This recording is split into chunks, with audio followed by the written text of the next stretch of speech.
Today, I'm going to tell you a story about the Thousand-Year Door. The Thousand-Year Door is a game that needs no introduction. However, there is a challenge hidden within the game that few people have ever attempted and even fewer have ever completed. It's called the Pit of 100 Trials, and it's a dungeon of 100 floors of increasing difficulty, all culminating into a gargantuan final boss on the last floor. Over the years, it's developed a reputation as one of the hardest challenges in the game, and many have often compared it in difficulty to the final boss of the whole story. But here's the twist. The Pit of 100 Trials isn't a post-game challenge.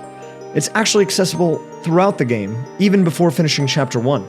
You're not meant to beat it this early, most would call it nearly impossible. But what if I told you that it could be done? I first heard about this challenge from my friend Red Falcon. Back in 2019, I had spent hours watching him grind Paper Mario speedruns, and when I first heard that he was attempting this, I couldn't believe what I was hearing. But he did it. Watching him not only complete this run that fewer than 100 people have ever done, but complete it faster than anyone else in the world at that time blew my mind. I knew I had to give it a shot myself one day, but little did I know at the time exactly what I was signing myself up for. After making the decision to try it myself, I spent hours studying enemy stats in a detailed Google document, practicing speedrunning techniques and glitches I never thought I'd need, and memorizing every single enemy fight pattern, all on top of 28 hours of actual attempts, just hoping to have a shot at finishing this thing off myself. Welcome to my journey through the Pre-Hooktail Pit of 100 Trials. But before we dive into my journey, it's important to understand the basics of this run. The Pit of 100 Trials is accessible after obtaining two key abilities: the paper transform ability from the evil chest in Hooktail's castle, and the paper airplane transformation from the evil chest in Rogueport sewers. With these abilities, you can navigate the sewers, cross the Thousand-Year Door room, and enter the pit. However, attempting the pit with just these abilities is ill-advised. Most players take advantage of everything else that's available at this stage as well, including the two partners, as well as any shine sprites and star pieces they can find. The Rogueport badge shop, accessible after visiting the Thousand-Year Door for the first time, is also a crucial resource. I think Last Stand is a move, dude. I think Last Stand is the play. I'm picking up. In the beginning, the preparation for a Pre-Hooktail Pit of 100 Trials run is pretty straightforward. You play through the game like normal, ensuring to collect as much as possible along the way, and anything goes, as long as you don't beat Hooktail herself. This means anything from Petal Meadows to Rogueport Sewers to Petalburg and Schwank Fortress is fair game. But despite being at just the very beginning of the game, this is a lot of options, and I wasn't entirely sure what to collect or how to approach it, so I decided to just gather everything that I could possibly find. Through this, I ended up picking up 9 star pieces and 3 shine sprites, and I scoured the badge shop for every possible option. Wait, you're gonna hit me with the deals, dude? Wait. What else is here? Hold up. Simplifier could be good, dude. I might pick that one up. Decisions, man. I don't know. I'm stressing out, man. Screw it, dude. I got 200 coins. Let's do it. I'm buying it. After nearly 2 hours of preparation, I was finally ready for my first attempt. Here's what I ended up with. I traded most of my star pieces for the Quick Change badge, which I then paired with the Close Call, Last Stand, Pretty Lucky, and Power Bounce badges, which are all very powerful badges that you can get early on in the game. I then used all 3 of the shine sprites that I remember the location of to upgrade Koops rather than Goombella. I always considered her a bit of a weaker partner, and Koops' boosted attack power and extra move would surely come in handy. That other chick, she's like pretty good, but she's not that. While I felt pretty comfortable with my setup, for my first attempt, I'll admit I didn't really have a plan. You don't know anything about the strats? I don't either, but that's why we're here. I've got the Google Doc with all of the enemy information, and that's all I have. I knew a lot about the game, sure, but I'd never attempted a challenge like this before, so I figured I'd just throw myself in there and see what could happen. Okay, for real, we actually get to do the run now. Not making this up. Finally, dude, after 2 hours, we get to get into the gameplay. Woo! I love gameplay, man.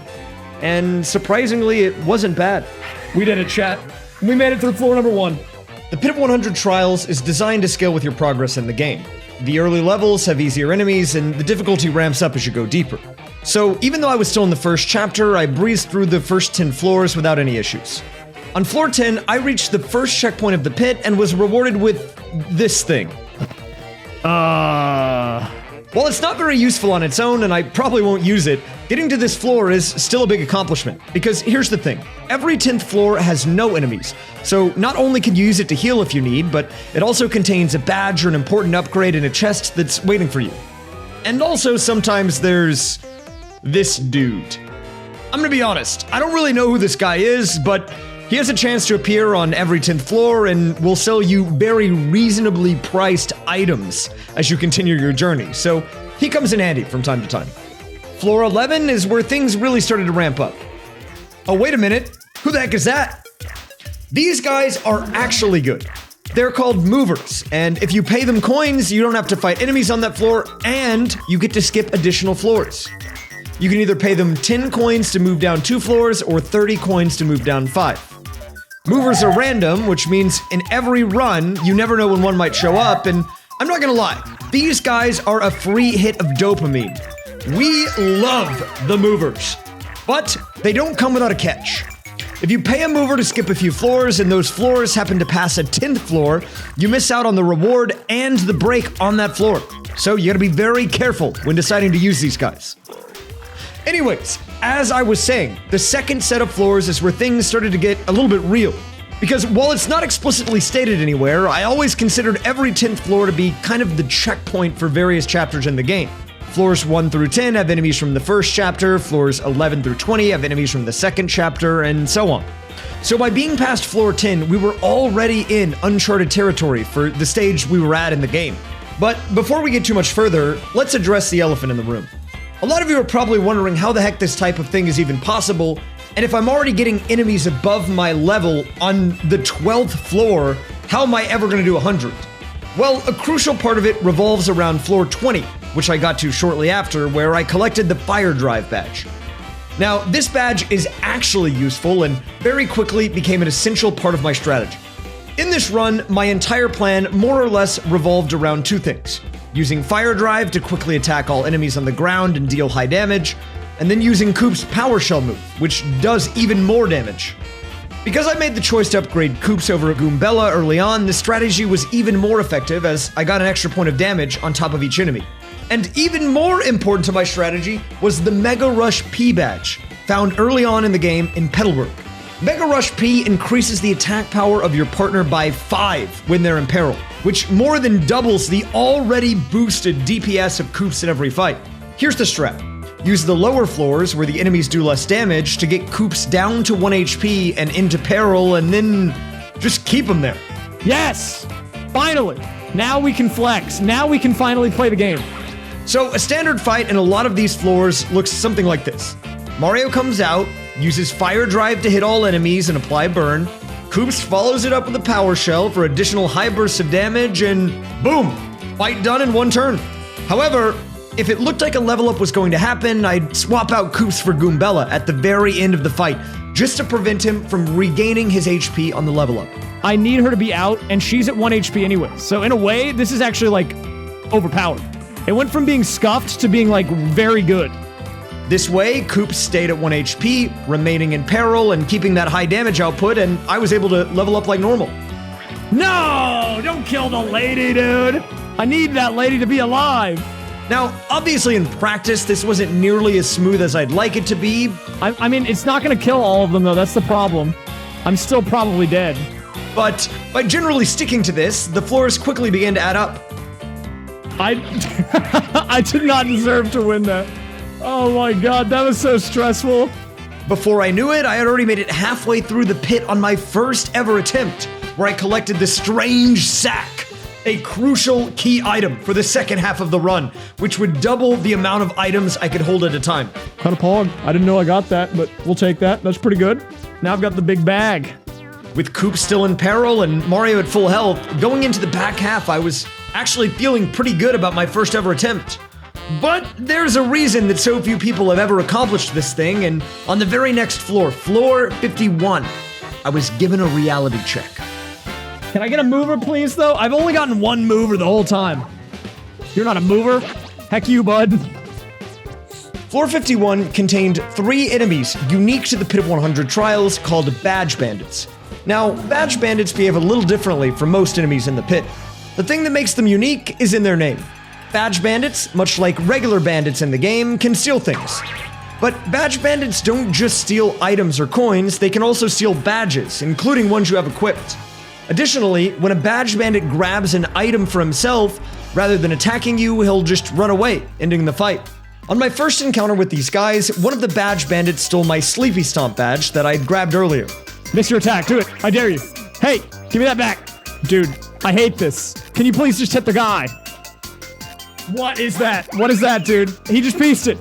The other two didn't steal anything, and I was able to finish them off with no problems. But because that one badge bandit got away, the game decided that I wasn't actually done with this floor. There's another one? What the heck? I got another two. Why is he back? Rather than bringing up a pipe like it would normally do, the badge bandit was still in the area. So I had to go again. When the second fight against these guys started, I realized exactly what I was up against when I saw the same bandit was still holding my Sleepy Stomp badge. Hey, that's the guy who took my badge. Give it back, you coward. On this second attempt, the same exact thing happened, but this time it was even worse.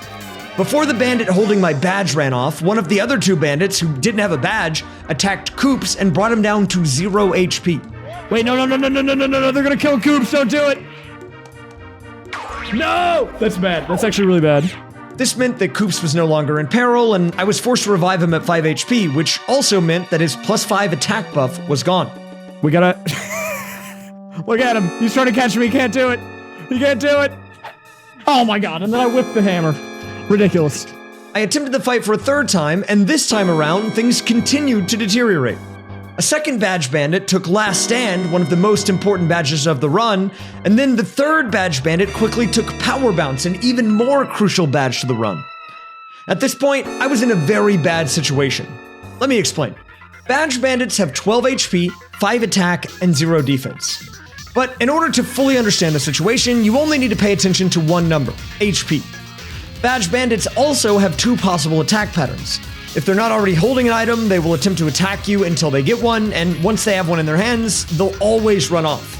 In this particular instance, all 3 badge bandits were already holding badges, which meant they would never attempt to attack me, and they would always run away at the end of the first turn. But because of how the Pit of 100 Trials works, if they all ran off with my badges, then the fight would not be considered over. This meant that in order for me to advance, I had to find a way to beat all 3 of them in a single turn. If I didn't do that, I would never be able to advance this fight.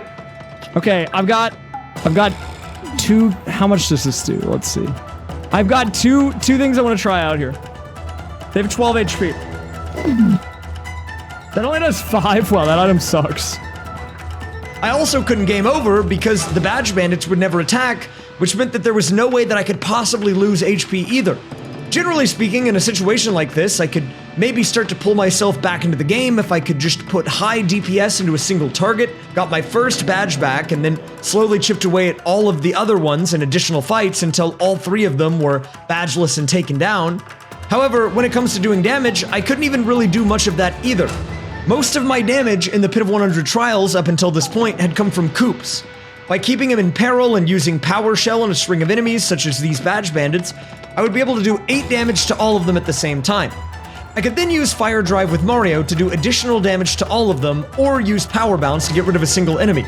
But because one of the badge bandits had taken my Power Bounce, that was off the table, and because Coops had been taken down in one of the previous fights, he was now no longer in peril either, which meant that 2 of my essential damage-dealing elements were also no longer available. I was quite literally softlocked, which you wouldn't think would even be possible in a game as polished as The Thousand Year Door. But if you're a Paper Mario The Thousand Year Door veteran, there is one key element to all of this that you're probably thinking of that I haven't brought up yet. And this one thing was my only way out of a situation like this: the audience. You see, in The Thousand Year Door, not only do you take damage from enemies, but sometimes you can actually take damage from the audience themselves.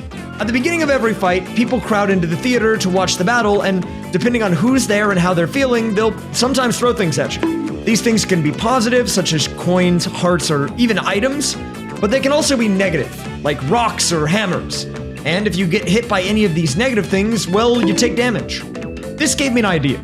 If I could just possibly get Coops into peril from the audience hazards, then just maybe I could clean this whole thing up. However, it wouldn't be so easy, because Koops actually has some built-in defense of his own. And because of that, if the stage hazard didn't do more than 1 damage, then he'd actually take no damage at all. But I have another partner who doesn't have 1 defense, and her name is Goombella. So after a bit of brainstorming, I made the decision to instead swap out to Goombella and just pray that maybe we could get her into peril. It took a bucket, a tin can, and a literal hammer, but eventually I was able to get Goombella into peril. From here, I was able to do a simple bonk with Goombella, and thanks to Mega Rush P, I was able to do enough damage to take one of these guys down. I couldn't end the fight here, but this was the opening I needed. What? Wait, this is big. This is a huge development. Because I was able to get that first badge back, that meant that one of the bandits was no longer holding an item. This meant that he wouldn't run from the fight after a single turn and would instead attack, which allowed for me to get a second badge back, get Koops into peril, and continue the fight. Yeah, whatever, take the money. I don't care. Honestly, you can have all the money. This is huge. From here, I was able to use the original strat. Power Shell with Koops, Fire Drive to add a little bit of extra damage on top, and then the extra burn from Mario's attack would finally be enough to kill these guys and finish floor 51. He's dead! Get him out of here! Somehow I had pulled it off, and for a brief moment I took it all in, until I realized that I still had 49 floors to go. You gotta take the victories where you can get them, okay? Unfortunately, due to draining so much of my resources on floor 51, it became incredibly difficult to go much further, and a mere 11 floors later, my very first run came to an end. Get out of here, grabby hands, man. Oh, I'm dead! Wait, what did we get to? 62? That was good. That was a hype run, not gonna lie. That was a pog run. Picking up a few days later, I came back for a second attempt. Since I'd already done all the setup in the previous run and the save file was directly outside of the pit, I was able to skip over all of the initial prep and dive directly into the runs. All right, anyways, let's actually do the run. Here we go, back on the... oh, wait, no, I forgot to save again. Crap, man. Whatever, it's fine. Let's just play. We're just doing it. Heck it, man. I had done a little bit more research, but generally tried to stick to my original plan, as it had already gotten me more than halfway there on my first ever attempt. But, unfortunately, on my first attempt of the day, and second overall, I encountered a mover on floor 27. Yo, we got a mover, dude! Finally. Yo, what's up, man? Where we going? Take me down 5, my good sir. Without thinking, I paid him to skip 5 floors, which caused me to miss the Zap Tap badge on floor 30, a crucial item from my first day of attempts. This misplay, along with some sloppy overall gameplay, led to my downfall on floor 32, where I was taken out by a set of clefs. Wow, that did not go as planned. Okay, well now it's the end of the run. Alright, we're gonna put one on the death counter. Not feeling great about how my second attempt had gone, I felt a bit less confident in my original plan, and instead decided to attempt to pivot to something else before starting up again. We gotta take a little detour real quick, okay? Before we do another run, I need to get my partner upgraded, my other partner upgraded. While doing some research before coming back on day 2, I learned that there weren't just 4 shine sprites available, but actually 6. Meaning that in theory, I could actually upgrade both Koops and Goombella, since an upgrade cost 3 apiece. However, there was a catch. The 2 additional shine sprites required some game knowledge and tech that not only did I not know how to do, I know how you can get one of them. There's one that's in the room next to the pit, actually, but you can only get there if you can do that, that one frame perfect trick that I don't know how to do.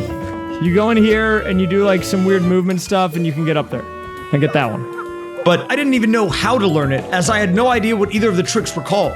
I briefly tried to wing both of them, but got nowhere fast, so instead decided to just head back to the pit and try again. I don't want to sit here and have you watch me do like 2 hours of trying to get this like frame perfect trick. Okay. Wait, why am I at 3 HP again? Whatever, doesn't matter. Let's get in here. Let's get it going. In this run, I again tried to mimic the strategies from day 1. I used the early floors to get Koops into peril, which was crucial as on the higher floors it'd be much more difficult for him to take the proper amount of damage. Oh, he's not dead! That's bad! And I also started using a nifty trick that I had actually forgotten about. That sucks. Alright, give me a heart drop, dude. You see, after a battle, sometimes enemies drop hearts. There it is, dude. The heart we've needed. If a partner is at 0 HP and currently active when a heart is collected, they actually go from 0 up to 1 and are revived. God bless. Thank you, Bonds. We prayed to the Bonds, and he delivered the goods. This allowed me to bring Koops or Goombella back into peril efficiently if they ever fell in battle, though it did rely on some luck. Thank you, Bonds. We couldn't have done it without him. Combining this strategy with my previous tactics, I found a rhythm and breezed through the first 50 floors. Nice. Strange Sack is a big upgrade. I also surpassed my previous best, floor 62. All right, what floor are we on? We're almost on Nintendo 64 floor. Nintendo 64, oh my god. Oh, what is that guy? Who is this dude? All right, here it is, guys. Floor 69. Woo, the meme number. We love the meme number, right? Woo.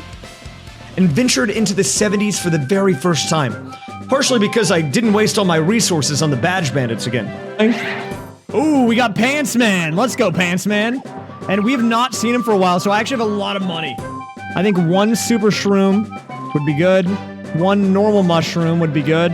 Boom! We're moving on. The run eventually ended at floor 78 due to an insanely unlucky ice storm that an enemy had used on me, preventing all super guards. But it was at the very least a new personal best and that much closer to my ultimate goal. You know, I mean, look, it's progress, right? We made it forward. That was plus 16. That's pretty good if you ask me.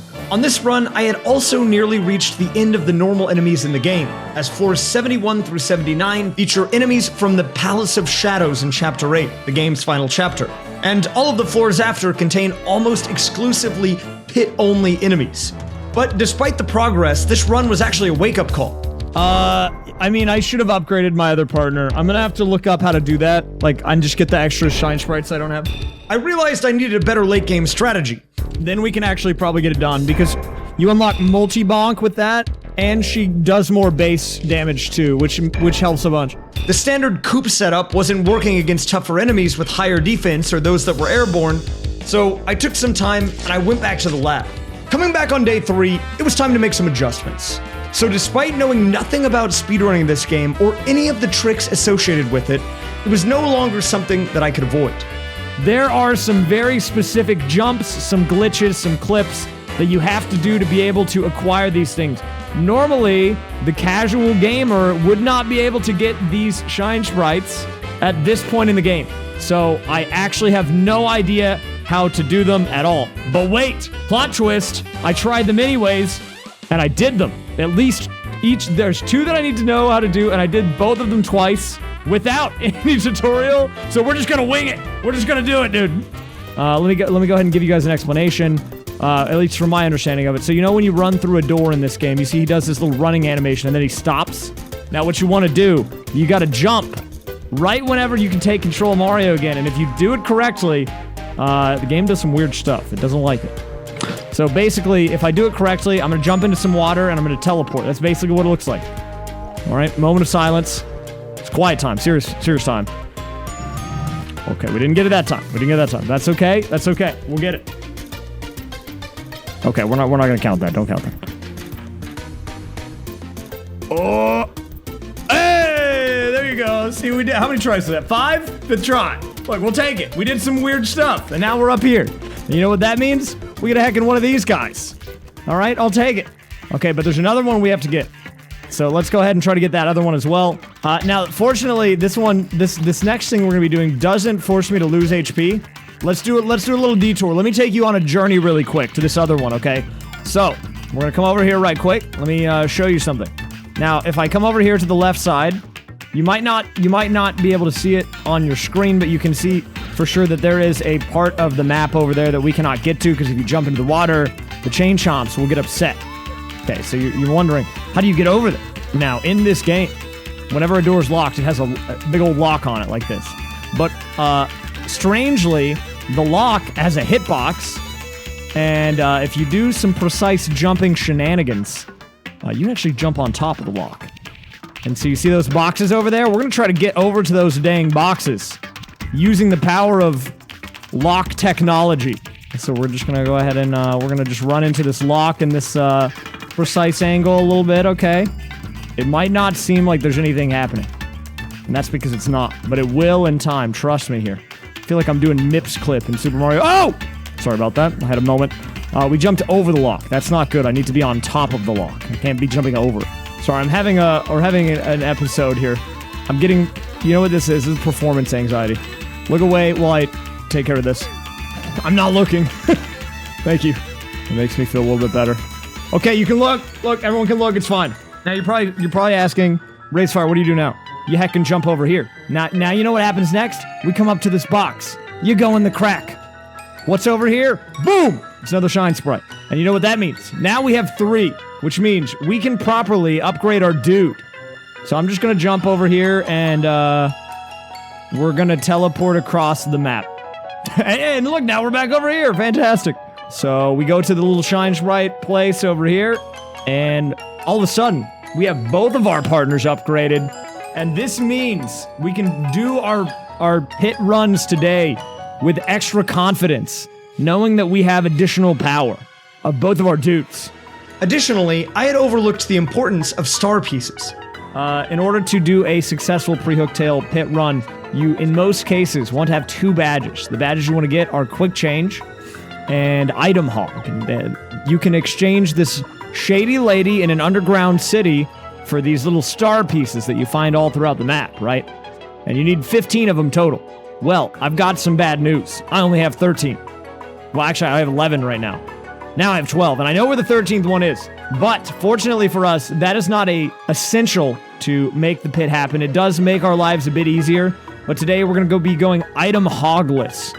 I decided to proceed with only 12 star pieces for this run and consider collecting the remaining 3 later if necessary. But wait, there's one more thing we have to get. Boom, star piece. Doesn't do anything, but it might do something in the future. Now, before we advance further, let me address the other elephant in the room. Up until this point, Goombella had primarily served as a meat shield, taking damage and allowing Koops to remain in peril. Since she wasn't used much during the run, except in specific instances, one might wonder why upgrading her would be necessary in the first place. So here's the thing. There are moments where Goombella is really good, because when you upgrade Goombella, you get a third ability called Multi-Bomb. It allows you to continually jump on your enemies and do damage to them. Now, if she's at 1 HP and you use this move here, you can do an upwards of 15 to 20 to 25, I mean, maybe even 30 in some cases damage, which is more than Koops can do. So, it's very situational, but this is a very strong move for her as well. Yeah, so Koops is very good for clearing out a lot of enemies. She is very good for clearing out enemies with a high amount of HP, such as the final boss of the challenge. Essentially, Koops was my early game strategy, while Goombella became vital for the late game. Going into run number 4, I was beginning to feel like things were finally starting to make sense. This was my 4th attempt at the pit, and I had gotten used to what to expect, at least on the early floors. Good to hear from you. Oh, dude, the early mover, let's go! Now, this is actually a pretty pog guy. So I can't go down 5 levels, otherwise I would miss the level 10 power-up, because we're on level 6 right now.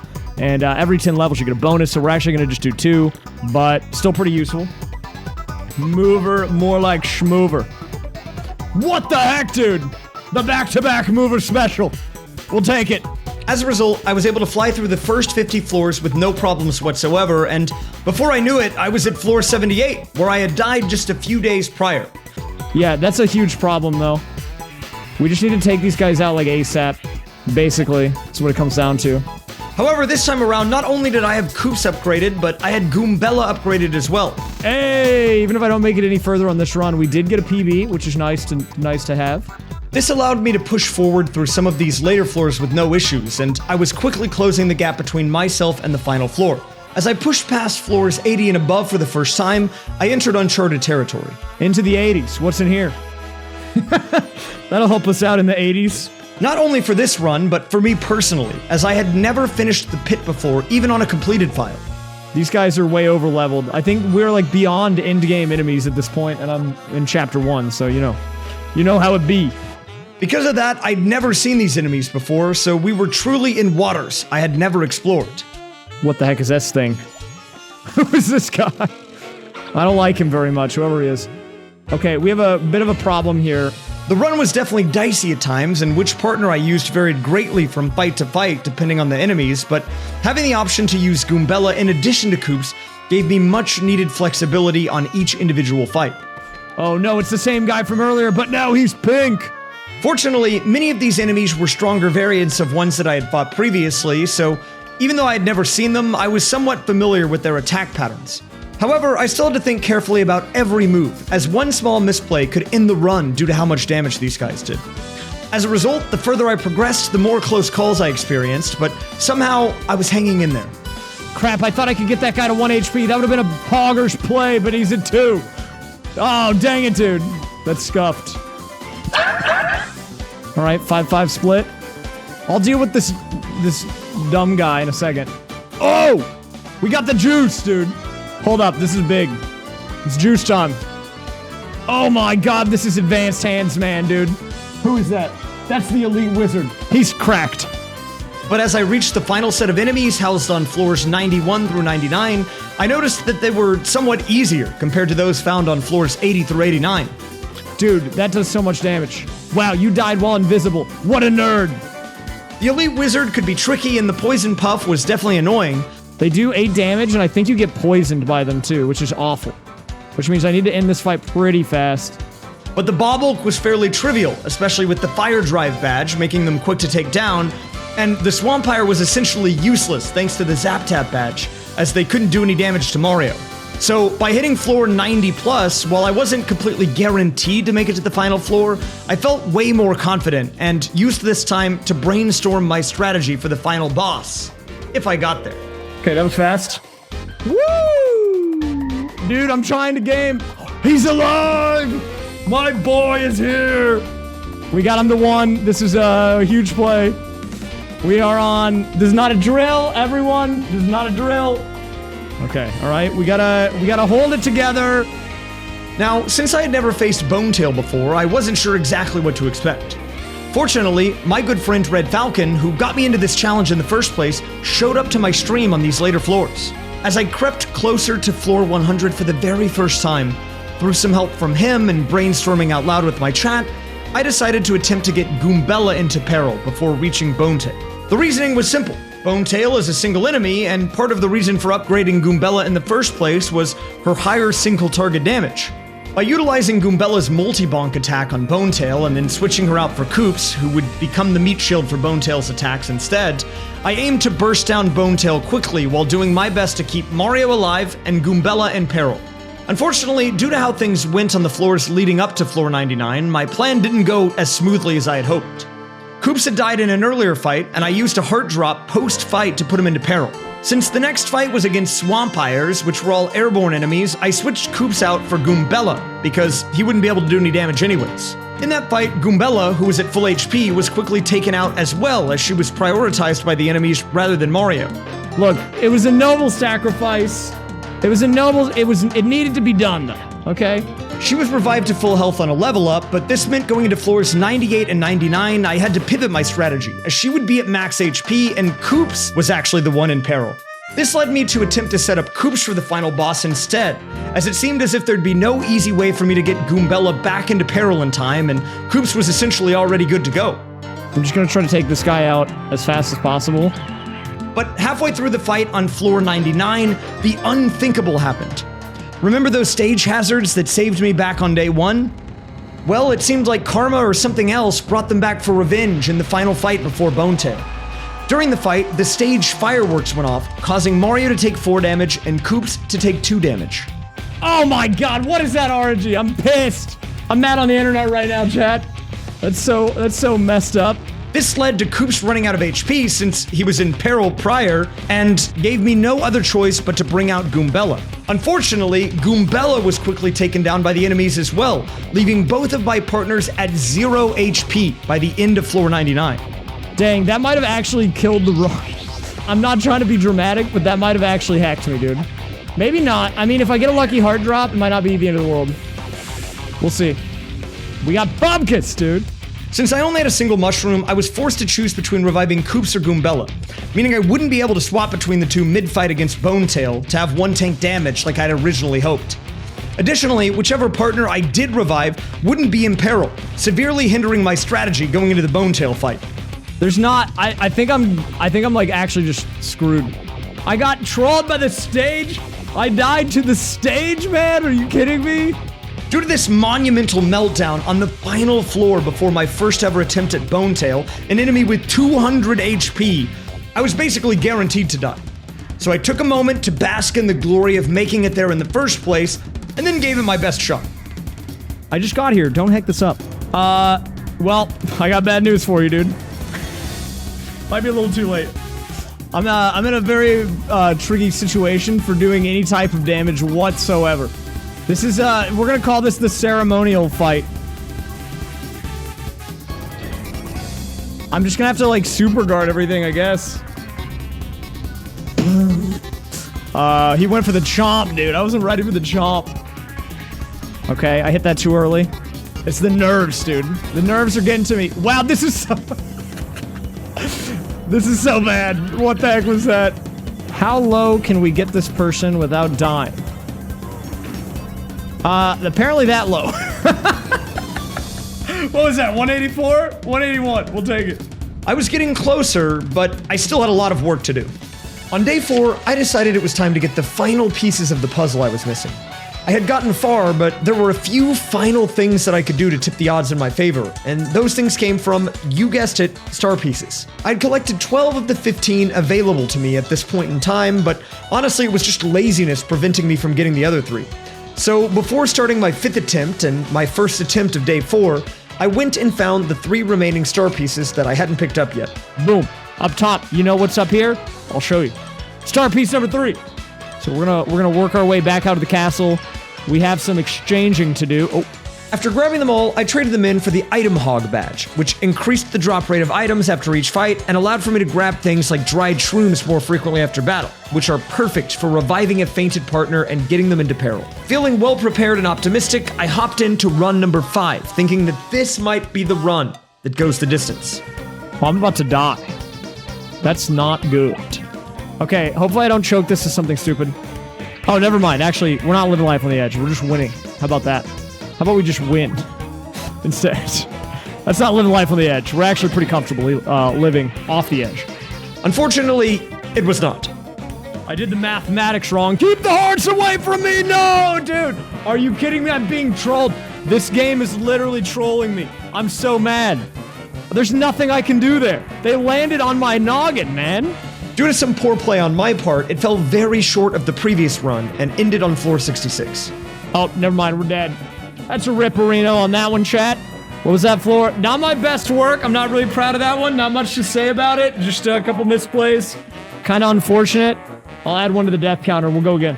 Attempt number 6 was a different story. This run not only made it to the late game floors. I'm getting a little nervous, dude. And yeah, sorry, I was a little stressed. My bad. This part of the run makes me I get a little antsy in the pants. But actually allowed for me to make it to the Bonetail fight with both partners alive for the very first time, as well as going into the fight with Goombella in peril. It wouldn't be perfect and likely wouldn't go the distance because of my limited exposure to Bonetail and their attacks at this point, but it'd be good practice, and who knows, maybe I'd get lucky. Oh, I messed that up. Speaking of Bonetail, let's talk about their attacks. Bonetail can do one of 3 things: stomp you, bite you, or breathe one of various types of fire, in addition to healing twice. The fire hits both you and your partner and can be guarded, the stomp hits you or your partner and can be guarded, and the bite will hit you or your partner and can't be guarded. Additionally, even on the moves that can be guarded, due to how much damage they would still be doing anyways, super guards are essentially required, which only have a 50 millisecond window or 3 out of 60 frames. Because there's nothing you can do against Bonetail's bite except use a boo sheet or hide with Vivian, who we don't even have yet, the more it shows up, the worse it is for a pit run, as it forces you or the partner you have out to take 8 points worth of unavoidable damage, all of which I finally got to experience in my second attempt at floor 100. If he's dead after this, I'm probably boned, so I'm just gonna have to do a fire drive. That sucks. What? Who are these kids? They just fell from the dang sky, man. Dude, this run is cursed. It's so cursed, dude. Okay, well, I missed that super guard and then died. So, we're 0 for 2 there. Slowly but surely, it felt like everything was beginning to come together. After a few weeks off from the pit run due to some personal obligations, I returned a few weeks later and this time had a special guest. My mom. Hello, people. That's pretty Hey, gang. We're coming to you from Vancouver, British Columbia. No, I told him you couldn't. Okay, we're in Canada now. She asked, can I tell the people where you live? And I said no. So then she decided she was just gonna make up a location. Where's your camera at? It's right there. Oh, hello. Oh! There you go. Now, if you know anything about moms and video game challenges, you know that having them around while you're attempting them is a guaranteed good luck charm. Let's YOLO it, dude. I don't think it works though. Okay, well, better hit the super guards. And we game over. Okay, that was a bad run. Why can I not hit the super guards? I don't understand. Okay, well, that was just a warm-up anyways, right? No, I'm dead. Dang, that just killed the run. I'm so upset. I'll do one more run. Dang, that's bad luck. Okay, surely this time things will go well, right? And they did. Before I knew it, I was at the end of the run, and for the first time, I had the opportunity to set myself up for a proper shot at Bonetail if I could just get through the last floor without burning too much of Coop's HP. Okay, so this is good. So now I need to keep Coop's his HP as high as possible, because we have to do the reverse of what we're used to, which is this guy doing all the damage. Now it's going to be Goombella. Okay, so we got to be very careful here. So the way this works, we will switch to her for her attack. Now these guys do a lot. If I can get this guy down to 1, that would be best case scenario. So we're going to take these guys out first. We're focusing these guys. Yeah, see, this is why you need her. Okay, do you see how broken that is? Now do you understand? I won't be able to kill this guy this turn, which means I have to make it... Oh, this could maybe be good? Dang it, dude. Why are you gonna make my life difficult in floor 99? Why can't we catch a break? Wow, that sucks. Oh, and then I got hit by a dang can. Which one of you in chat was that? Ban him. You need to miss. Okay, not great. I'll admit. This is actually not bad, though. Here, I'll show you what. Multi-bonk. Guarantee the KO. So this guy's dead. Fire Drive. Now, Fire Drive is important because if there's only one wizard alive and you hit him with a Fire Drive and they get burned, they cannot attack. It's like a game programming thing where, like, they will just get stuck. So what this guy's gonna do is he will literally just, like, continually try to spread out like that, and then he'll take damage, and it won't work. And that's just what he does. All right, here we go, chat. It's almost time for the fight, and we're in as good of a situation as I can possibly be. We gotta really focus up. This is where it matters. For once, I actually had a fighting chance to finish this thing for the very first time. What's my PB on this?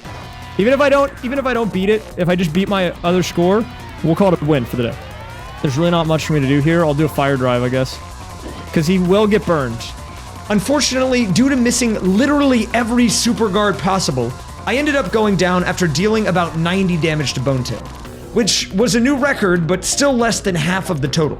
Yeah, it's so hard to practice super guards for that because you can't, like, save right before the boss fight, right? You have to do the whole pit in one run. That was a good attempt. Still, it gave me hope. I had done the setup correctly, and I was finally actually implementing the strats I needed to win. I just had to get a little bit better. Maybe the mom luck came in clutch after all. Not lucky enough. True. Coming back from my 6th day of attempts, I realized just how long I'd been on this and just how much time had passed. My first day of attempts was on October 14th, and it was now nearly the end of November. And the elusive Pre-Hooktail Pit run was nowhere to be found. I was beginning to doubt if I could actually pull it off at all, as at this point I'd only ever reached the final boss 3 times total, and all of them came up very short of the finish line. Alright, this should be a pretty chill fight, I think. Yeah, so we want to do that, switch to Goombella, come over here, do power bounce on this guy. Still, I feel like I had something left in the tank. I wasn't sure exactly what that thing was, it was probably just addiction, but I just kept at it and hoped that eventually one of these runs would stick. To keep the pants energy up, what's everyone's favorite kind of pants? Now that's the type of chatter in Twitch chat I love to see. My favorite type of pants are the fast pants that help me win the game fast. On attempt number 10, I might have just found it. Everything had gone near perfectly, and as I reached the back half of the 90s, things were looking good for another full setup against Bonetail. Okay, this is actually a big opportunity, chat. This might be the best shot we have at doing this yet. But with one final floor to go, there it was. A full team of 5 elite wizards. Oh, not these heckin' guys, dude. These guys are so annoying. I hate these guys. Normally these guys aren't a huge deal when there's only a handful, but against a full team of 5, they create some real issues. Their defense is 5, which means that the usual Coop strategy wouldn't work unless he was in peril, but since I had already set up Goombella for the final fight, I had no choice but to try to use her paired with Fire Drive to take these guys down. If I really wanted to, I could get Coops down to 0 and then run from the fight and then kill them, give him a dried shroom and then wipe with that. Oh, what the heck, dude? I need to take this guy out, though. While it'd be slightly slower than the Coop strat and I'd take some damage, it'd still generally work, but this wasn't a normal fight. The 5th elite wizard had a stopwatch, which if used and effective, immobilizes anyone it's used on, meaning they can't fight back or guard. I tried to burst him down with Goombella at first, but because his defense was so high, he survived the attack, meaning on the following turn he could use it and, well, I don't think I need to explain the rest. Oh, that's not good. We might be cooked here, team. Okay, just do some weird stuff. Now let me wake up after this, please. Yeah, I'm screwed, dude. That's game over. That item is so unlucky. All right, we gotta do another run. This was devastating. After nearly making it back to the final floor on back-to-back runs, due to a stroke of bad luck, I didn't even get the chance to try to fight Bonetail again. Any other status effect would have been reasonable. But then, that one was like the only one that was bad. This will be a late stream probably, especially if this run goes deep. If it dies though early on, then, you know, it is what it is. And we're gonna call it on that note. Wow, she's at, wait, now she's jacked, dude. I accidentally made, Goombella jacked. I did my best to shake it off, but on the following run, I died on floor 11. By far the worst run I've ever done. Okay, I'll do another one. That's garbage. I should have just done another Fire Flower, to be honest. Alright, this is actually the last run. That was a Bubkiss run. That was like a 20-minute run. While it might not be fully obvious in my voice, it was very obvious in my gameplay. I was shaken, and if I didn't close up this challenge soon, I wasn't sure if I'd ever be able to get it done. Deciding to give it one more go on the day, I booted back up for one final attempt. It started out okay, but on floor 62, one of the most insane sequences I've ever experienced in this game happened. I was up against 4 dry bones, which, generally speaking, wouldn't be a huge deal to deal with. I'd use Coop's Power Shell in peril, pair that with a Fire Drive, and then be back on my way, but this time around, things were different. Going into the fight, I had 0 FP, which meant that I had no way to possibly burst them down with either attack, and I also had no way to regain it outside of Sweet Treat, so I was forced to get creative. I didn't want Coops to be present, since he was already in peril and would either die or go back to full HP on the level up, so I swapped him out for Goombella for the majority of the fight.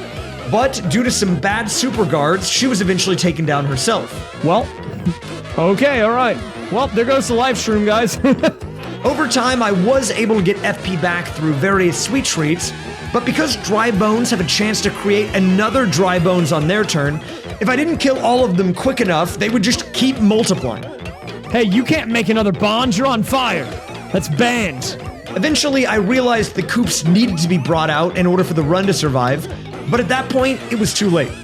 I had been drained of pretty much all of my resources, and due to eventually just missing too many super guards, run number 12 came to an early close as well. Hey, that's not the best run we had today. That run was scuffed. Frustrated with how things had gone on day 6, I took a step back and I had to think very carefully about how I wanted to approach this challenge. Because the high that I had felt on day 5 was quickly slipping away, and that window of opportunity felt like it was closing. The best run we had today was the one that got to floor 99, and then the dude immobilized me. And then I took 80 damage. Bonds, you've betrayed us today, but we continue on another day. And I'm hoping today is going to be the day that we go the distance. I think it's time we get back into it for today. Let's do it. The date is now November 28th, and it has been exactly 45 days since my first ever attempt at the Pit of 100 Trials, and I still had nothing to show for it. Over a full day's worth of gameplay time now has been invested into this challenge, and while I've come a long way, after a really rough day 6, it almost felt as if the finish line would never come into view. Part of the challenge of the pit is that you have to do it in one go. You can't just go in and then try it and then fail and then save with your power-ups and then go back down. You got to do it all at once. So even though we're 25 hours in, it's as if we've only played 2 hours in the game. Even with a perfect setup for the Bonetail fight, not only did I not manage to finish them off, but I couldn't even do half of their health. But for some reason, maybe just because I was a glutton for punishment, I kept coming back. And here I was again, ready to hop back into the grind. So we just have to get him down a few more hits. The first attempt of day 7 started off fine. It was nothing spectacular, and at this point, I'd done so many attempts that had made it through the early floors, it was almost as if I was on autopilot. In fact, at this point, it'd be a bigger deal if I didn't make it through. I did have a few early movers show up, but due to them appearing on floors 19 and 29, I couldn't take advantage of them. Ooh, another schmoover, dude. What floor are we on? 29? Dude, why are they trolling me? Why are they trolling me, dude? Because I needed both Fire Drive and Zap Tap, 2 crucial badges, on floors 20 and 30. These schmoovers are not productive. From there, nothing incredibly exciting happened, until on floor 54, where I fought 2 red chomps and a dark boo and was rewarded with a power punch item as a drop. This only had around a 1% chance to appear even with my item hog badge on, so getting it on this floor was insane. If you don't know what this item does, this item boosts the attack power of whoever it's used on by 2 for a few turns, which means that if I could hold on to it until the Bonetail fight, I'd be able to do some serious damage, as it'd stack alongside Goombella's boosted attack that she already got from being in Peril.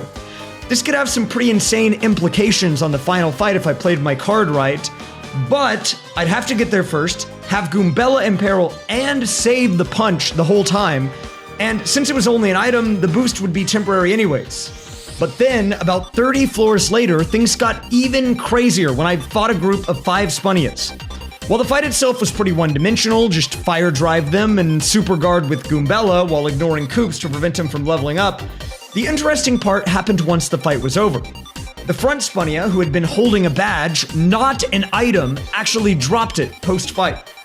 This badge was called Pretty Lucky, and if you were paying attention from my setup way back on day 1, you might remember that I actually already had this badge, as it's one of the first badges you can find early on in Rogueport Sewers.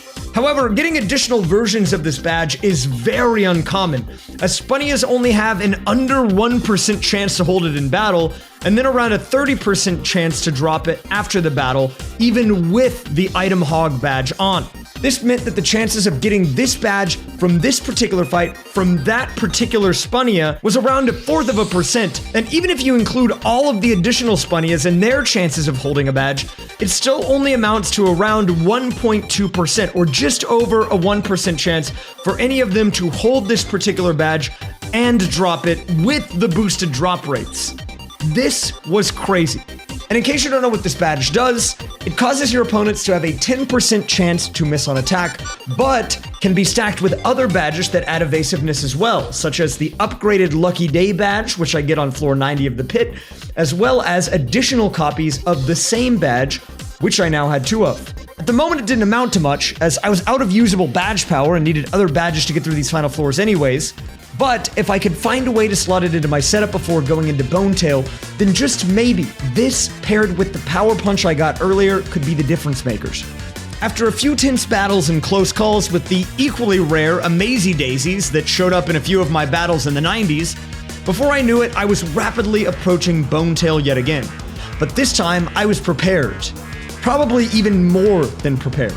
It's pretty lucky that I have 2 pretty luckies and a lucky day and close calls. So I've got a lot of dodges stacked on Mario. All right, dude, this is probably as good of a chance as it's gonna get, dude. For once, I felt ready.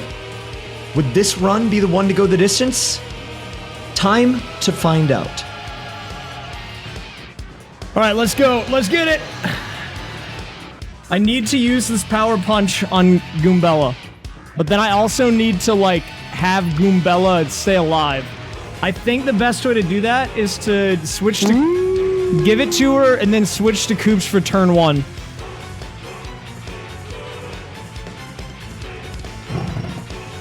I tried to practice super guards, but the only way to practice super guards with this guy is on an emulator with save states, which I didn't set up. So we'll see how it goes. If I get even 1, I'm going to consider that a dub. Didn't get that one. Okay.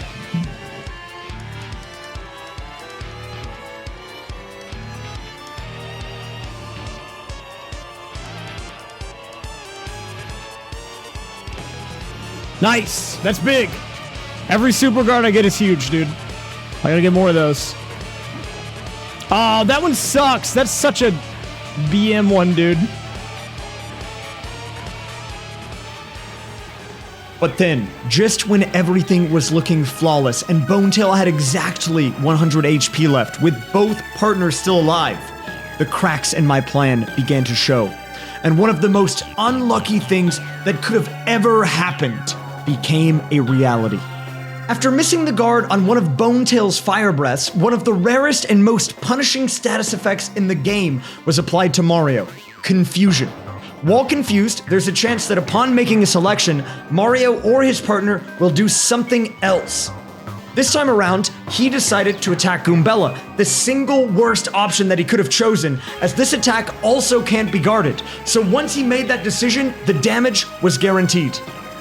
Oh god, no, dude, that sucks. I got confused. That's messed up. Alright, that's probably GG. At this point, I figured I'd go ahead and play it out. Because it was so difficult to get Bonetail practice anyways, and I'd only ever been in this fight a few times, I figured I might as well just use it for practice. But then, I got lucky. And then it happened again. And again. And again. 6 times in a row. 6! Somehow, despite one of the worst possible outcomes I could have gotten during the first half of this fight, it was as if the planets had aligned. Dude, are you kidding me? What the heck is that? What is that? Slowly, my confidence began to come back. I could do this. Gradually, using a combination of Sweet Treat and Fire Drive, Bonetail's health began to drop a bit more with each passing turn. And despite missing the super guards on their breath, I was also avoiding all possible side effects. Somehow, in a run that was looking doomed, I could see the finish line. I could do this. Then, a few turns later, this happened. It's fine. We're chill. We're chill. We're chill. We're chill. With Mario at nearly full health and my FP now maxed again, I could fire drive every turn without having to wait to restore it. This had to be it. He's got to be getting low, dude.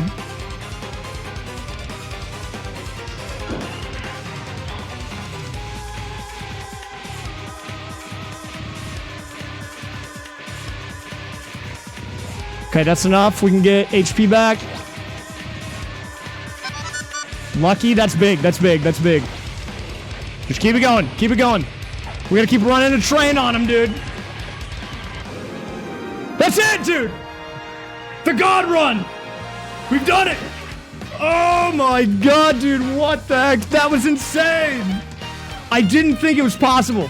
I thought whenever I got confused, man, it was game over. But then we had the luck streak! 6 in a row, dude, can you believe it? All right, we gotta get the chest and then we stop the timer. And somehow, despite all odds, I had done it after 45 days, 28 hours, and countless attempts. This video is really special to me, so if you enjoyed it, please consider subscribing. It'd mean a lot. Thanks for watching.